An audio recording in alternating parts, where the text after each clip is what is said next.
Rob Mariano, aka Boston Rob, aka the Rob Father, played his heart out in Survivor All-Stars. Not only did he rule with an iron fist, but he also grew a heart of gold as well when he basically fell in love with Amber Burkich on screen throughout the whole season. However, despite his incredible story, he still didn't win. In fact, he fell one vote shy of winning the first ever returnee season of Survivor. But why is that? And how could he have tweaked his game to be crowned the victor? Let's find out. I want to thank you all for watching these videos and supporting what I do here with liking, commenting, and sharing. It means a lot and helps make me financially able to make more and more great in-depth content for you all. If you want to help make this channel grow and continue making in-depth analysis videos, then consider joining me on Patreon. For only a few bucks a month, you can pick who I make videos about, watch all of this channel's content early, chat with other fans of the show,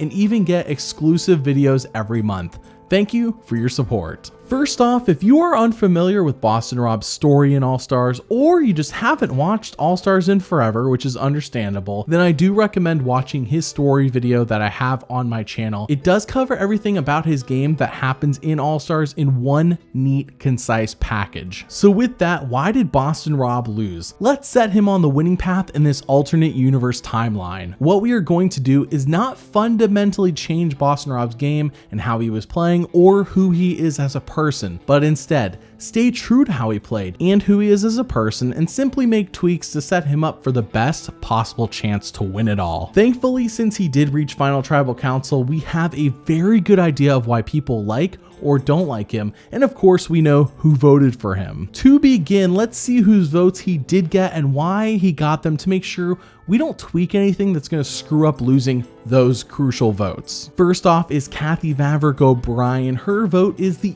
easiest as she hated how he played and even said so, but still voted for him since they are good friends outside the game. So basically Kathy is a locked vote. Nothing can really be done to lose her vote or to make her flip. I am such a sucker. I am such a sucker.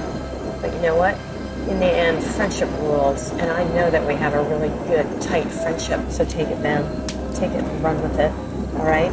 I love you. Second is Rupert, who straight up says thank you for staying true to the Final Four deal he made with Jenna, Amber, and Boston Rob. So to keep Rupert's vote, it sounds like all we need to do is ensure that Rob doesn't break his Final Four deal with him. Why should I give you my vote? Because you're a man of your word. That's why you should give me your vote. Third is Jenna Lewis, who essentially says she is voting for Boston Rob because he ruled this game, the thing we mentioned earlier about the Iron Fist. It isn't a lot to go on, but basically our tweaks can't be letting Amber do the dirty work that Rob has done all season, or else we might risk losing her vote as well. That's my vote, Boston Rob. You do deserve it. You ruled this game physically. This is a large sum of money. I hope you win it. So those are the three votes that Boston Rob has, and I think it will be fairly simple to keep them all. The only snag we could run into is Rupert's Final Four deal, but let's try to circumvent breaking that deal to the best of our abilities. Okay, so there are 4 jurors that Rob did not earn votes from. Let's examine them to see what they think and if Rob has a chance to flip any of them to his side. Remember, he only needs 1 vote. First up is Sheann. Similar to Kathy, she is a lock. In this case, she's a lock for Amber though, as earlier on in the season, she realized that Amber is the real brains of the alliance while Rob is the brawn doing all the dirty work. We're not going to be changing that about their alliance, so Sheann will still basically be a lock for Amber. She's so sweet. You hate to hate her because she's so lovely and she's got those beautiful green eyes. But you know what? She's one of the shrewdest players out here. Next up is Lex. Now this one is tough and does require us using knowledge about him from Survivor Africa, but bear with me. Boston Rob was not on a tribe with Lex all season until the merge, until episode 11, which means that when he cuts a deal with Lex in episode 10 to not vote Amber out of the game, they clearly had a pregame alliance / friendship going into this thing.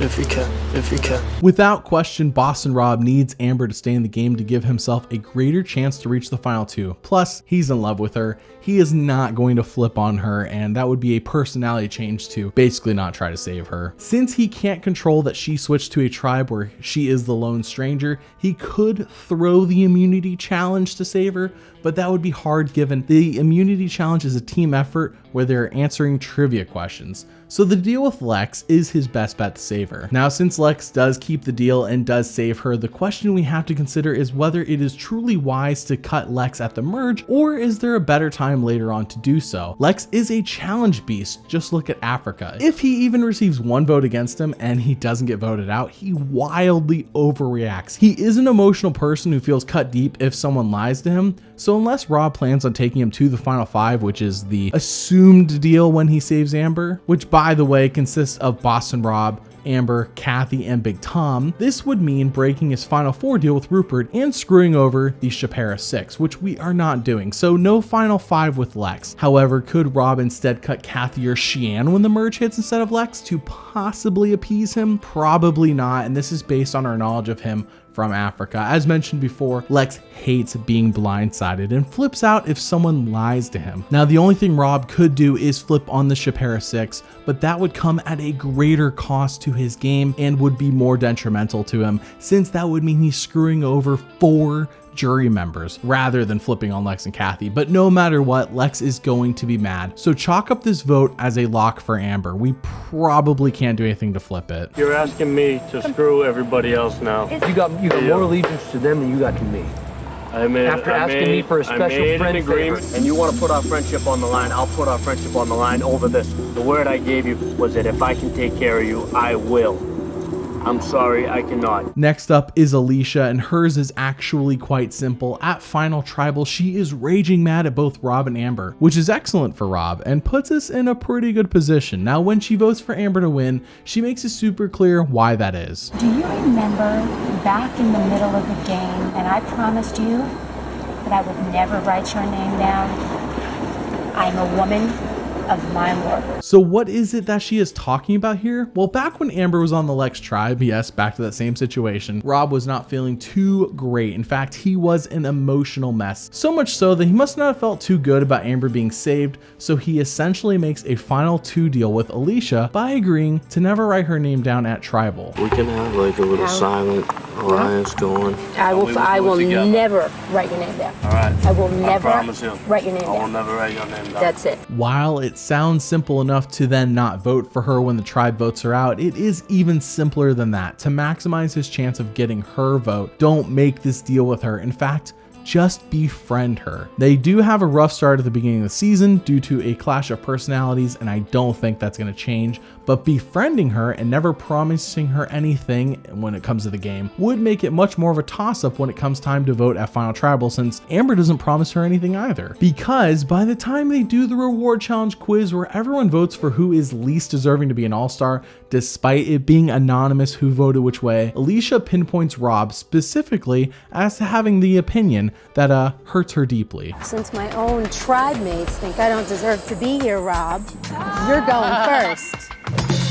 And that makes her feel like crap, and we see it when they go back to the camp. This is not a guaranteed way to get her to vote, and without changing who Rob is as a person this season, I'm not sure there is a guaranteed way, but it does raise his odds, and sometimes that's all we're looking for. Now let's tackle what I think would be a guaranteed vote for Rob if he handles the situation differently. Big Tom. This one could be a locked vote for Rob pretty easily, just given some tweaks. We saw Big Tom in Africa get voted out by his alliance members at the final 4, and he was in good spirits at that final tribal when he votes for Ethan. Ethan had treated him with kindness and like a friend and never made Tom feel foolish. Tom felt like he had been respected as a person, and you can contrast that with Rob and All-Stars. Similar to Ethan, they are friends all game. Tom feels like he is either in a final 2 or a final 3 with Rob, but Rob isn't kind to Tom like Ethan is. In fact, he is flat out mean to Tom and disrespects him multiple times. Now, what is key to understanding Tom as a person is that while he is playing Survivor,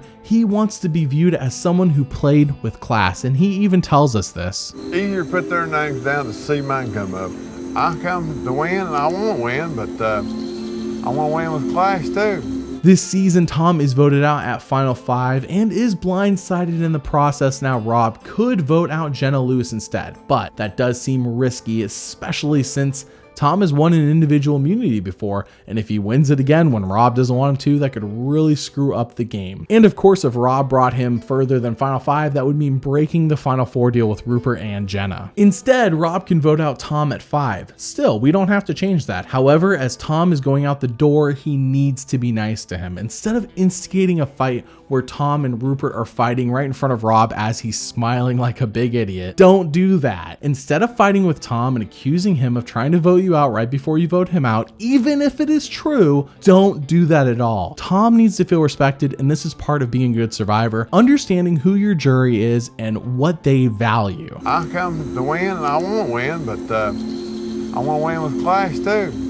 Tom wants to know that he is respected and wants to be viewed as someone with class. It was no secret that Rob thought he was dumb. He told us so for almost the second half of the season. And Tom got on his nerves, but those things need to stay in the confessionals. We aren't here to change Rob's personality at all. I'm sure he'll still get annoyed by Tom no matter what. So if Rob does do those things, then Final Tribal will be a different scenario. Tom will still feel hurt. He was voted out Final 5 and a bit betrayed. But when he asked Rob why he should vote for him, which is the same question he asked Amber, it's a very fair question, Rob should not reply like this. Why should I vote for you and not Amber? You and I know inside what really happened in terms of who said what and who lied about what. In other words, you voted me off because I was going to try to kick you off? You did try to get me kicked off.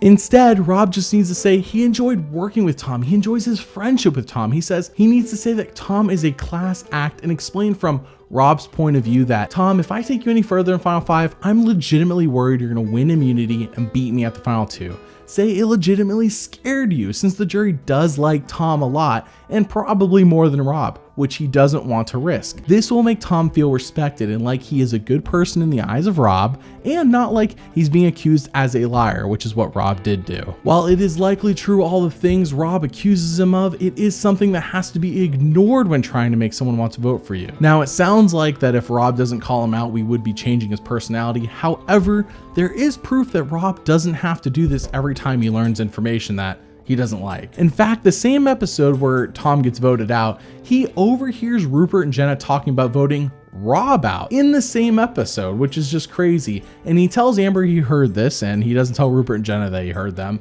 And he never confronts Rupert and Jenna on this. He just lets it go. I think Tom is the most likely to vote for Rob out of the 4 jurors who didn't, and all it requires is treating him nicely and with respect. These moves Rob would make with Alicia and Big Tom would not disrupt his votes from Kathy, Rupert, or Jenna, since it doesn't affect any of the reasons that they voted for him. While none of this is guaranteed to work, I mean, we really can't know unless it actually happens. It does maximize his potential, though, to be the sole survivor. Oh, and remember that if Rob wins this season instead of Amber, that season 22, Redemption Island, often called the worst season or one of the worst seasons of Survivor, doesn't happen.